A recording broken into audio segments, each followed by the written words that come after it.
All right, good morning. I hope you had a really good Easter weekend. Chance to maybe put aside some work and relax a little bit. We're trying to continue to make progress on understanding how the Enlightenment will eventually impact and result in the American Revolution and the French Revolution as well. Pretty soon we're going to sort of wrap it up with the American Revolution, and then we'll treat the French Revolution separately. But there will always be this sort of over-the-shoulder understanding that the Enlightenment had a big impact. Today we're kind of bridging the gap between the French and Indian War, or maybe more technically the 7 Years' War, and of course the actual revolution itself in the United States, the war. There is this interwar period, which is actually pretty short, and there's some significant events that are packed in. But I want you to remember that these events are going to be, in a lot of ways, directly related to the French and Indian War because of the cost of the war. There's going to be taxes because of the increase in troops. There's going to be tension because of some of the decisions that the British government make. There's going to be frustration. And in the background of all that is going to be an elite class of educated men, mostly educated men, who are going to be aware of Enlightenment thought and are going to begin to leverage Enlightenment thought as they argue against the decision-making of the British. So let's jump in. Let's start with this timeline. It's a really basic timeline here. We're trying to keep it pretty simple, and I imagine that nothing here will be something you've never heard of. I bet you've heard of each of these, but I want you to sort of see it as this building frustration. The first thing that we see here is this Parliament Proclamation. Remember, that's a decision made after the British receive a lot of land from the French during the peace process following the French and Indian War, and the British had decided to not allow any American colonial settlers to move past the Appalachian Mountains as a basic boundary for the Parliament Proclamation, and that was very frustrating for the American colonists. In fact, if you'll recall, the war really did start in North America because American colonials were trying to make sure that their land claims were honored west of the Appalachian Mountains. So they were frustrated, and some of them already actually began to disobey and kept moving west anyway. Another thing that comes right out of the war is the Sugar Act.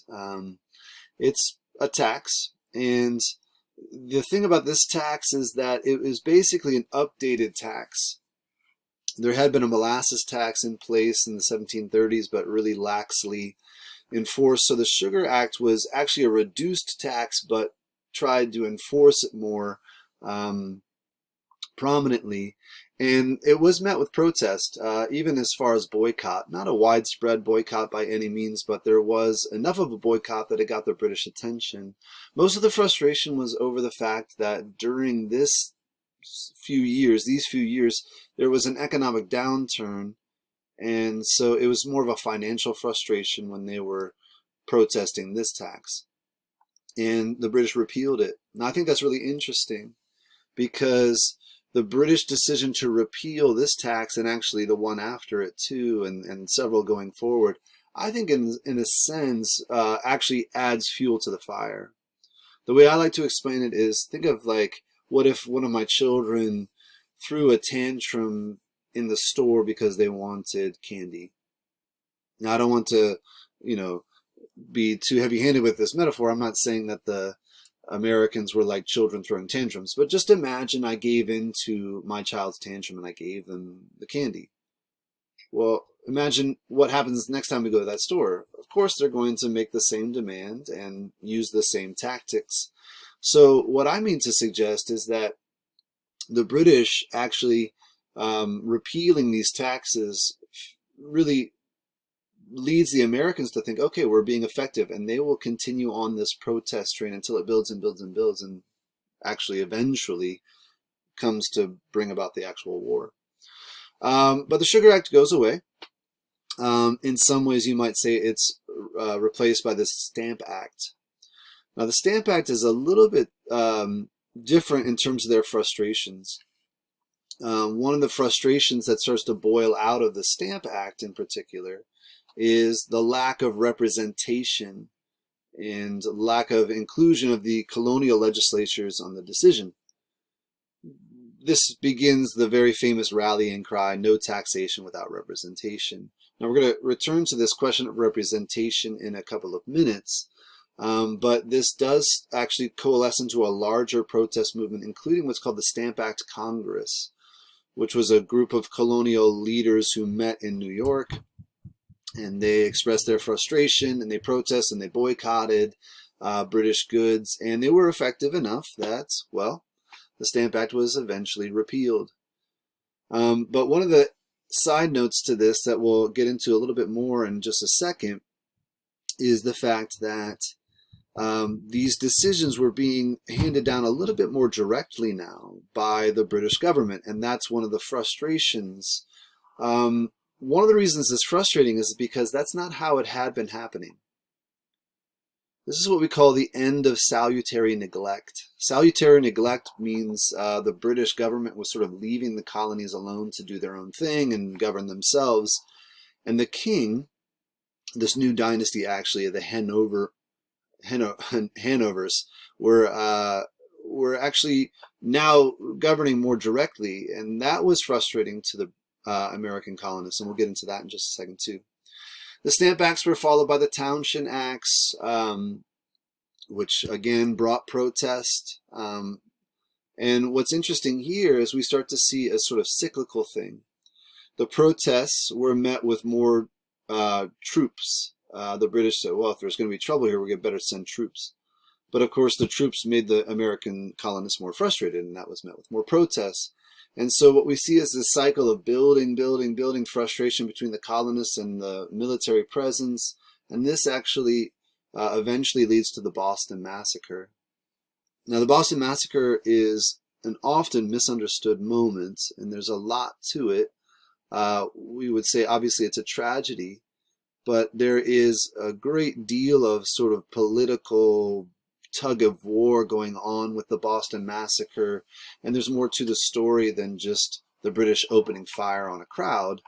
But for our purposes, it obviously builds the tension. Now, maybe not to an extent that there was no return, because you can see there's 3 years before another real major incident takes place. It's possible that things could have backed down after the Boston Massacre took place in December of 1770, but other issues will boil to the surface, including this Boston Tea Party. Now, the Boston Tea Party is connected to two things. One, it's connected to the tea tax, a tax that stayed in place as other taxes had been repealed.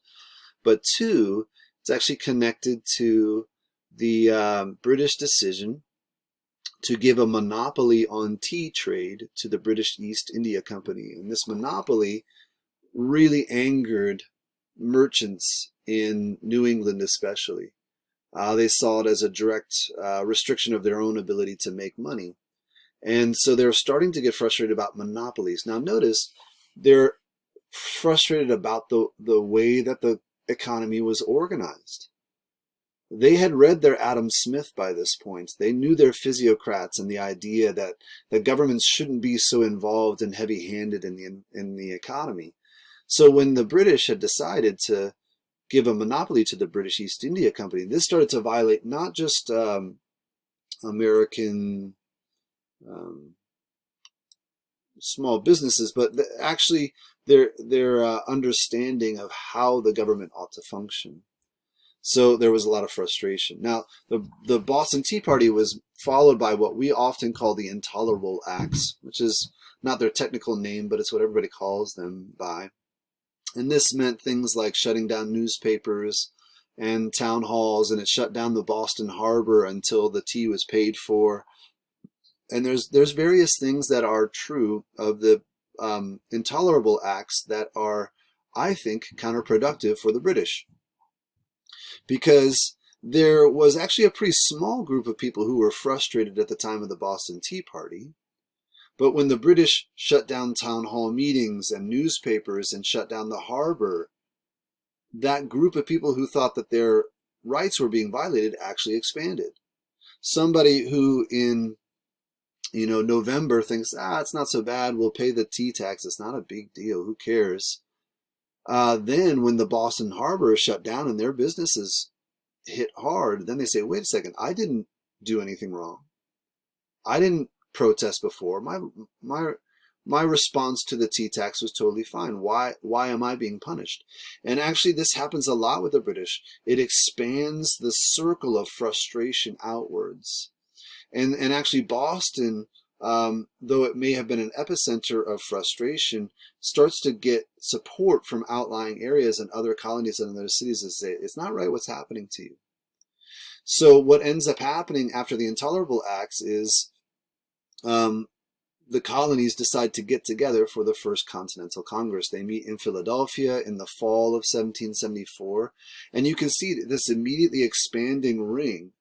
What had been a problem of Boston now becomes actually colonial up and down the seaboard as the colonies get together in Philadelphia. And they decide almost nothing.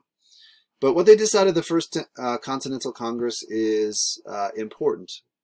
They create what they call the association, meaning they're going to be more unified in their approach, this expansion of their frustration. But they also decide that they should start to stockpile weapons and ammunition and train their militia just in case there was trouble. And it's that decision that will lead directly to the first shots being fired at Lexington and Concord. What they were trying to do, what the British were trying to do in April of 1775 was get these weapons and these ammunition and undermine this militia that was building and take away the leadership as well. They actually were looking to arrest Sam Adams and John Hancock on the day of Lexington and Concord. Now that battle is what amounts to the first battle of the Revolutionary War. But I want to sort of summarize a few of the frustrations before we finish for the day. The first frustration we see here is about representation. And the British and the colonies were not seeing on the same level. They're not seeing eye to eye on the idea of representation. The British said, of course you're represented. Every member of Parliament represents every member of the British Empire. You're virtually represented. This Parliament member from Durham, England, and this Parliament member from York, and this Parliament member from London, they all represent you. And the Americans said, no, nobody from the colonies is in Parliament. We are not directly represented. And so that's where they were not seeing eye to eye. Remember the end of salutary neglect? I like to picture it as like a college student coming home from the summer. They're used to more extensive freedoms than they have, and so they're frustrated with the way they have to live with family again, and it sometimes is a little bit awkward. That's kind of the way that salutary neglect ended up bringing about frustration. The colonies were used to freedoms that were being now taken away, and so they got angry. The frustration over the British economic policies of monopoly and especially navigation laws being more strictly enforced, saying you can only trade with the British. Americans began to say, wait, we could make more money. The economy would function better if they left us alone and let us do what we wanted. Laissez-faire, let the people do what they want. They began to believe that the government should not be as intimately involved in the economy. And lastly, you could say very real encroachments on their liberty. Freedom of the press, their right to assemble. The ideas of the Intolerable Acts led more American colonists to say, wait, our liberty is being encroached upon. They're taking away our rights. And that's why the war began. The war didn't actually begin in a movement to bring about independence. The war was initially an effort to recover rights and liberties. Most of the colonists would have been quite happy to stay British citizens if they felt like their rights were being honored, because British rights were actually pretty expansive, something we'll talk about at a later date. All right, I hope you have a great day, and just one day at a time here.